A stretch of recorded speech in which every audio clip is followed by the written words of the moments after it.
Salut à tous, on se retrouve aujourd'hui pour parler du FC Barcelone en ce jeudi 7 mars. On commence tout d'abord avec les photos de l'entraînement du jour pour préparer le match.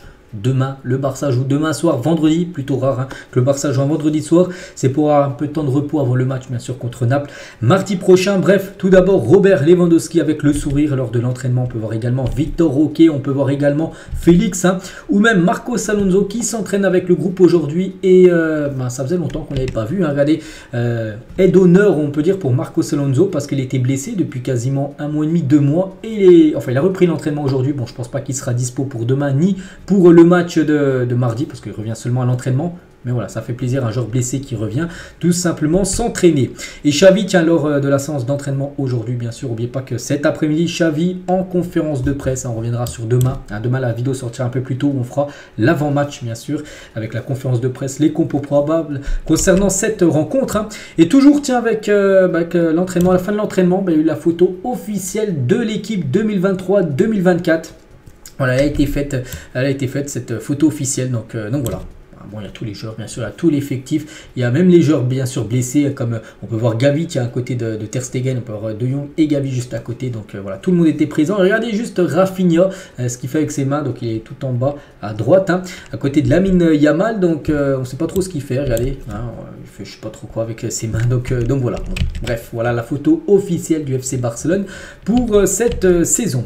Le programme donc aujourd'hui, donc pas de match, on est le 7, mais demain le 8. Il y a le match, bien sûr, c'est la réception de Mallorca. Attention, Mallorca s'est qualifié en finale de Coupe du Roi. Donc, belle équipe, bien sûr. Mais bon, le Barça, il n'y a pas le choix. Si le Barça a encore l'ambition, bien sûr, et je pense que le Barça a bien sûr toujours l'ambition de remporter le championnat, c'est à domicile. C'est contre une équipe normalement moins forte, donc il faut absolument s'imposer, surtout c'est un match pour préparer le futur match, de nouveau à domicile. Naples, c'est vrai que là il y a 2 matchs très importants à domicile, puis après ce sera un déplacement à l'Atlético, donc voilà, vous avez vu, là on vraiment rentre dans les choses sérieuses, mars, c'est les matchs très sérieux chaque saison, on arrive en fin de saison, donc là il faut prendre des points, c'est les matchs décisifs et il faut gagner. Et concernant ce match de demain, donc Ferran Torres est incertain pour le match de demain contre Mallorca. Tout au long de la semaine, je dis, il allait peut-être avoir un peu de temps de jeu demain, mais pas sûr, d'après Sport les gars, donc il est incertain. Peut-être encore le conserver pour le match mardi prochain, mais c'est peut-être encore juste. On verra. De toute façon, ce que va décider bien sûr Xavi. Il en parlera certainement en conférence de presse cet après-midi de l'état de forme, on peut dire, de Ferran Torres. Concernant Hector Ford, pourrait laisser Jules Koundé au repos vendredi contre Mallorca. Donc Hector Ford pourrait commencer titulaire et Jules Koundé pourrait être au repos.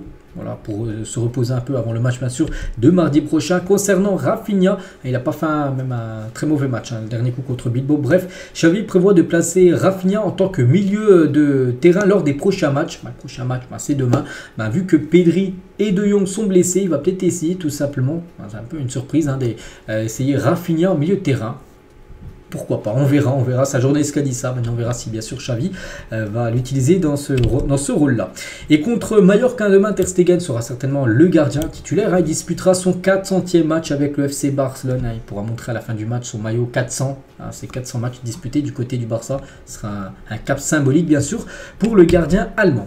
Les 2-1 aujourd'hui, tout d'abord la une du journal Mundo Deportivo, donc Pedri pour le Classico, en gros c'est l'objectif tout simplement du côté du Barça. C'est que Pedri soit prêt pour le Classico. Donc le Classico, c'est, je sais plus quand, je crois que c'est mi-avril, à peu près 1 mois. En gros, l'objectif serait qu'il soit prêt pour cette rencontre. Donc voilà, c'est le 21 avril, donc 1 mois et demi même ce Classico. Donc l'objectif, c'est qu'il soit prêt pour là. C'est-à-dire tous les matchs avant, il sera certainement forfait, mais voilà, l'objectif serait de l'avoir pour ce match hyper important. Et Pedri devrait être en pleine forme pour jouer d'ici le mois de mai ou peut-être un peu avant. Voilà.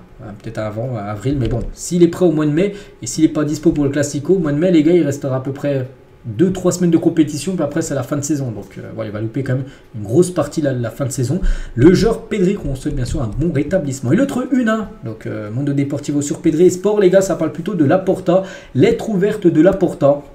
Voilà, il a mis un long message, Ron Laporta, parce que je crois qu'aujourd'hui, ça fait 3 ans jour pour jour qu'il est redevenu le président du FC Barcelone. Hein. Et nous ne pouvons pas abandonner, nous les supporters ne pouvons pas abandonner, nous ne pouvons jamais jeter l'éponge, nous ne pouvons pas dire à l'avance que nous ne battrons pas. Nous devons nous battre hein, jusqu'à ce que nous puissions plus respirer. Voilà déjà un petit message qu'il a mis dans sa lettre, en gros, qui va essayer de tout donner, lui et bien sûr le Barça. Hein. Donc voilà. On continue les gars, on va parler cette fois-ci de Araujo parce qu'aujourd'hui, en ce 7 mars, ben, c'est son anniversaire. Alors, on lui souhaite bien sûr un très bon anniversaire à Araujo. On peut voir hein, dans la liste des joueurs connus qui fêtent leur anniversaire. Ben, Araujo fête aujourd'hui ses 25 ans. Bon anniversaire, hein. Il est né le 7 mars 1999. Donc bon anniversaire bien sûr à Araujo. Et cadeau d'anniversaire anticipé pour Araujo parce que hier soir, il y avait une cérémonie, je vais vous dire c'était pourquoi. Hein, donc pour Barça One hein, et Araujo a reçu de la part de Rafinha un gâteau d'anniversaire anticipé avec c'est aujourd'hui maintenant bien sûr son anniv hein. Et Laporta qui était présent hein, pour cette cérémonie hier, il a dit: pour nous c'est une grande fierté qu'un joueur comme toi Ronald défende les couleurs de Barcelone comme tu le fais hein. Araujo est une personne merveilleuse, l'un des meilleurs défenseurs du monde, je tiens à souligner son engagement envers le club. Il est également il y avait également des autres joueurs comme Gavi hein, blessé mais était présent, Félix était également présent les gars pour en gros c'était pour un documentaire Barça One, voilà c'est pour ça qu'il y avait quelques joueurs et Laporta bien sûr qui était présent. Et Araujo les gars, il a fait quelques déclarations hier soir hein, la veille de son anniversaire hein. Bon, rien à voir avec son année, mais malgré les blessures nous avons des joueurs très importants, je pense que nous avons une très bonne équipe et nous avons beaucoup de confiance dans le travail que nous faisons. Nous avons commencé la saison avec 4 titres hein, mais il nous en reste encore 2 très important, voilà. Toujours avec Araujo, hein, nous devons y aller étape par étape, hein, mais nous ferons de notre mieux jusqu'à la fin, bien sûr, de la saison. Hein. Donc il y a beaucoup d'attentes pour le match contre Naples, hein, mardi prochain. Nous savons ce que cela signifie. Nous avons bien joué à Naples lors du match aller et nous méritions certainement de gagner. On va tout donner au match retour, surtout devant les supporters. Hein. Nous sommes prêts, voilà, pour affronter, bien sûr, cette équipe. Et toujours avec Araujo, gagner la Ligue des Champions hein, serait le rêve pour moi et pour tout le monde au club. Hein, mais nous devons y aller étape par étape, c'est qu'avant de penser à remporter la Ligue des Champions, il faut déjà y aller étape par étape, passer les tours, donc déjà passer les huitièmes de finale en éliminant Naples. Hein. Pour l'instant, nous nous concentrons seulement, bien sûr, sur le match de mardi en Champions League. On continue les gars, rien à voir avec Araujo, Araujo, mais l'autre Araujo, un autre. Hein. Julian Araujo, ce joueur, hein, bon, c'est pas le même, bref, sera la première recrue cet été. Le Barça est très satisfait de ses performances à Las Palmas et compte sur lui pour la saison prochaine. Donc c'est un joueur du Barça prêté à Las Palmas et en gros le Barça surveille bien sûr les joueurs prêtés. Il y en a, je peux pas, 7-8 de joueurs prêtés du Barça un peu partout en Europe.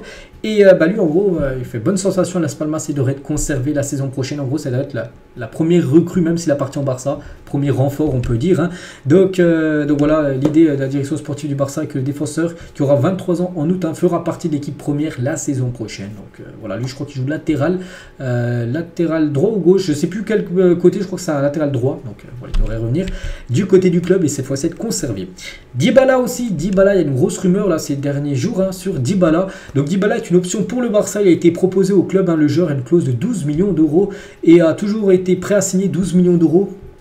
Donc ça reste bien sûr un gros montant, mais c'est... Si on compare avec d'autres joueurs, c'est très peu, hein, bien sûr, 12 millions d'euros. Je pense que le Barça a cette somme, bien sûr, hein, pour faire venir Dybala. Et c'est vrai que lui, il a toujours été intéressé, bien sûr, pour évoluer du côté du club. Hein. Donc la priorité de Dybala serait de jouer en Espagne, bien qu'il ait quelques offres de la Première Ligue. Hein. Le Barça ne l'a pas comme priorité, mais le choix est sur la table, hein, tout simplement. Et le salaire de Dybala, il n'y a pas de souci, hein, ne sera pas un problème pour le Barça. Il rentrerait dans la limite du salaire. Donc en gros, il n'y aurait pas de souci avec le fair play financier, tout ça. Là, le faire rentrer pour enregistrer auprès de la Liga. Il n'y a pas de souci. Le salaire, c'est OK. 12 millions d'euros pour le Barça, je pense qu'il y a, même si le club est dans le rouge, je pense qu'il y a peut-être moyen de trouver cette somme. Donc voilà, Dybala, hein, une question très simple, un débat. Dybala à Barcelone, oui ou non? Je pense que oui. Hein, au prix du jeu, le salaire, si c'est OK, oui, je pense qu'il faut faire venir, bien sûr, ce joueur. Le sélectionneur de l'Espagne, Luis de la Fuente, envisage de convoquer Pau Cubarsí pour la prochaine trêve internationale. Regardez l'ascension quand même de Pau Cubarsí qui joue encore avec l'équipe B en début de saison. Donc là, il a joué quelques fois en équipe première. Et il devrait être appelé pour la prochaine trêve internationale, car la liste va être dévoilée d'ici quelques jours, parce que les matchs ont lieu dans 2 semaines.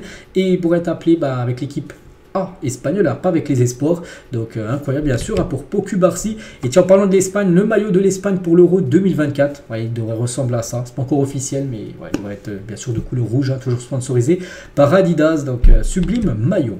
Où il y a pas mal de joueurs du Barça qui pourraient être appelés bien sûr avec la sélection espagnole. Des nouvelles de Sergino Dest, je pense que la plupart l'ont oublié, mais n'oubliez pas qu'il appartient au Barça. Et plutôt bonne nouvelle, pourquoi? Parce que le PSV est satisfait des performances de Sergino Dest et pour activer son option d'achat de 10 millions d'euros, le club néerlandais négocie avec le Barça pour baisser un peu son prix. Mais voilà, le Barça pourrait enfin trouver une porte de sortie avec Dest et le vendre définitivement au PSV. On parle d'une somme de 10 millions d'euros que le PSV va essayer de baisser, mais bon, peut-être le Barça va dire non. Donc voilà, ce sera toujours une somme de toute façon récupérée. Et tant mieux.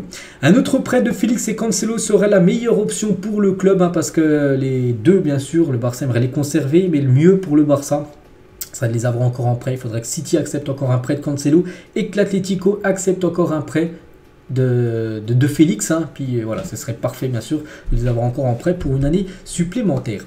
Un journaliste il a dit par rapport à Victor Roque, les 75 prochains jours seront cruciaux pour Victor Roque. Il doit assurer une place pour le Brésil en Copa América et prouver que ses sceptiques à Barcelone ont tort, donc voilà, c'est vrai qu'il a rejoint le club en début d'année. Bon, après le problème c'est qu'il joue peu, s'il veut montrer des trucs il faut qu'il joue, et pour l'instant, je crois que j'ai montré il y a 3 ou 4 jours, je vais montrer 160 minutes à peu près sur 700 minutes possibles. Il a joué depuis début janvier, ça fait très peu. Donc ça qu'il doit jouer s'il veut jouer avec le Brésil la Copa América l'été prochain, et aussi pour faire taire, on va dire, les sceptiques du côté du Barça bien sûr qui lui crache un petit peu dans le dos à Victor Roque. Et on finit les gars cet épisode aujourd'hui. On revient il y a 20 ans jour pour jour en arrière. C'était un 7 mars 2004.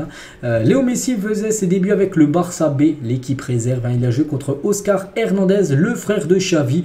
Sur cette photo on peut voir. Et Oscar Hernandez maintenant est l'adjoint tout simplement de son frère Xavi. Donc voilà les gars. Donc c'était il y a 20 ans jour pour jour, et surtout nous, l'info principale, Messi les gars faisait ses débuts avec l'équipe réserve. Donc voilà tout ce qu'il y a à dire aujourd'hui. J'espère que ça vous a plu. On se retrouve bien sûr demain les gars, avant match bien évidemment, pour parler du match de demain soir contre l'équipe de Majorque. Je vous souhaite une très bonne journée et à demain.